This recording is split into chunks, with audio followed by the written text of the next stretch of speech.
should, start looking at expanding my business. But I've been in the Valley for 15 years, and I live up here, and I kind of want to start staying up here. I don't like the commute anymore. And, it used to be that you could work remotely, and now they want you down there, and they want you there, 50 hours a week, and, that's not in my, game plan. So I'm trying to build out my business up here, and, or work remotely, which I do have a couple things I do right now remotely.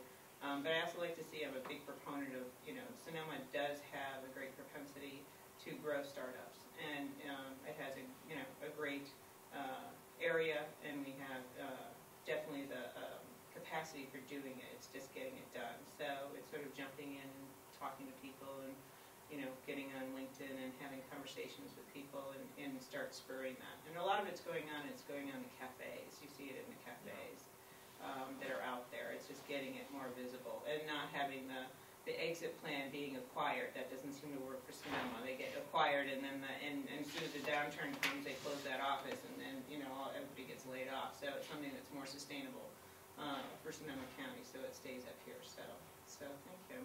I'm very impressed also what I've heard today.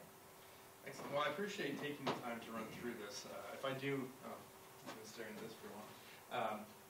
If I do another one of these sorts of presentations, you can expect to do an introduction there as well. I believe firmly in the value of serendipity that you talk about, that cafes, when you go to the Valley, you're just bumping into people who are doing startups. When you're in an area like this, there's fewer entrepreneurs, and geographically you're spread out. And so hopefully there's some interesting connections that come from this. And that is everybody on LinkedIn, by the way? Anybody not on LinkedIn? Join LinkedIn and connect with everybody in this room. Absolutely.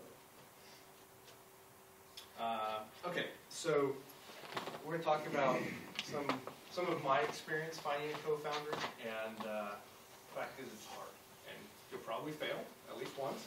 In my case, I failed a lot trying to find a co-founder. The reason that I wanted to find a co-founder, I started a company in 2006 called RTV Star. This was a reality TV casting website. It was about as serious business as you can imagine. We're trying to find people and say, hey, you want to go on a reality show? No. It was me, and I hired people, and it was 2006, so the economy was good, and raising a little bit of money wasn't very hard because everybody had tons of money in their house, and the value was going up, and yeah, I can write a check for 25 grand or whatever. Problem was, managing technical people who were for pay and not necessarily invested was challenging. And there's a whole bunch of moving pieces, but ultimately I realized I did not want to be in it alone. Because you've got all these balls in the air, and if you start looking this way too long, they start dropping over here, and, well, no one's there to pick them up until you turn around. So I decided I wanted somebody to be in it with me. And in my case, I'm a generalist, so I'm pretty good at a lot of stuff. I can talk with engineers, I can talk with scientists, I can talk marketing, but I don't code. So I needed somebody to code, and I started my business in 2009. Not a good time to raise money. In fact, my first day of business school was the day Lehman Brothers filed for bankruptcy. So it's like, all right, this will be interesting. So I had to bootstrap, and that means finding people who are going to work for something other than cash, by and large. Also, I found that people like to see a team. Oh, so who's working on this? If you say, oh, it's just me, the just becomes really big. And that's like, well, do I want to buy from just you? What if you get sick? Are you going to miss the delivery and all of that? And so the strength in numbers, even perceived strength in numbers. And then, of course, I can't pay cash for everything. So I'll take a minute to share my co-founder experience with you. So January of 2009, we started as an MBA research project.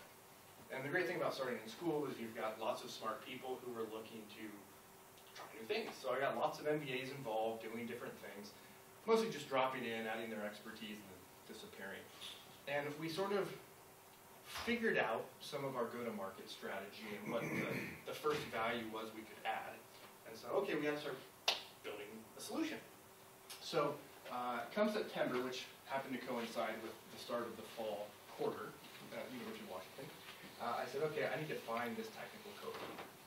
And so I used a lot of different tactics. STS is Seattle Tech Startups. It's a listserv for startups in Seattle. Talk to classmates, professors, talk to everyone I could talk to. Literally every time I would go somewhere, I'd say, oh yeah, okay, and I'd find a way to get it to, so do you know anybody who knows how to develop and might be interested in talking? And then I would go and I would meet with people, and I would say, do you know anybody that might be interested in developing? And I think in the 3-month span, I had coffee with 41 people. And most of them, it wasn't a good fit, and that was a completely valid outcome. There were a few that was interesting, but timing and all of that, not to mention the way that you talk about your company evolves dramatically, and what you say to one person, they think, oh, that's interesting. When you say to someone else, they just sound like, I don't want to even think about this, even though they have their own preconceived notions. So I was always looking, I was going to startup events, I was using LinkedIn a lot. In fact, I still use LinkedIn way more than Facebook. Starting to transition, but for other reasons. And so I would join groups. If you're interested in how to use LinkedIn to stalk people without annoying people, I'm happy to talk about it. But I would really play that card, and I would ask for referrals, and I will talk about etiquette, but I would be very gracious and follow up and all of these things. So I found Patrick, and come January, he started working with me as a co-founder. Well, I decided that I wanted to give the co-founder label. By this point, we were already, well entrenched in our strategy, didn't have a product. Some people have ego, I don't. Co-founder, I was good with that. So Magazine Connect was it was part of our Trojan horse strategy to work with publishers. We needed a way to get money, build relationships, and do something that didn't cost very much to do. So it was sort of a LinkedIn group on steroids for local publishers. So he began working on that, and all that went into that. And it went live in August, but I had pre-sold starting in April, so I had some revenue coming in just from cold calling publishers.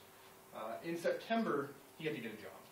Decided he needed to eat or something, and so he went and he got a job. By this time, we had enough revenue that I had a part-time developer, but I wanted to immediately try to find a replacement. So started the process. Didn't have a lot of luck. It was kind of a non-starter, as it seemed. Timing didn't work real well. And my family and I moved back to California in March of 11. And so I used that as an opportunity to play the I'm back in town card. So I went back to all of my old contacts from Northern California because I grew up in Placerville and kind of came back here for years before going to business school, and just started talking with everyone I could talk to. And there was a developer that I had worked with at a previous project called Fundability, which was a fundraising platform for startups, which ironically ran out of money. So I met with him because I thought he'd be a perfect fit as a co-founder. He had a comfortable job, wasn't at a place where he wanted to take the risk. We said, I know this guy that's a Rails developer, so we develop in Ruby on Rails, which is like PHP, different web language. And so I had a meeting with Justin, and timing was right. He had a comfortable kind of kickback job. He and his wife were trying to get pregnant, so he figured he had 9 months to play around and see what happened. And so we got started. And ironically, his wife gave birth last week. So it's been 9 months since he started with us. And I called him a co-founder. By the time he came on board, even the product he's working on, which is now Locable, we've kind of evolved away a bit, was already in process, but I wanted to give him the co-founder label. So he's a co-founder and the CTO. The process has been very painful because, well, every time you go to a meeting to meet someone to join your team, you're doing that rather than something else that actually moves the business forward. And so I tried to be strategic. California's harder because in Seattle I could hop a bus, travel for 15 minutes, get off, and pretty much have an hour conversation and get home. Here it's 2 hours at least round trip, probably closer to 3, right? So it's trickier here, and I've had to use technology a bit more and phone calls more than I'd like, but it was doable. And we'll see how things play out with Justin, and you never know. I might be going through this experience again in a few months. But what's great is, in both cases, it was the right time for the person. They were able to advance the company, and I'll show you a little bit of what we did to make sure they were properly compensated without hindering the company too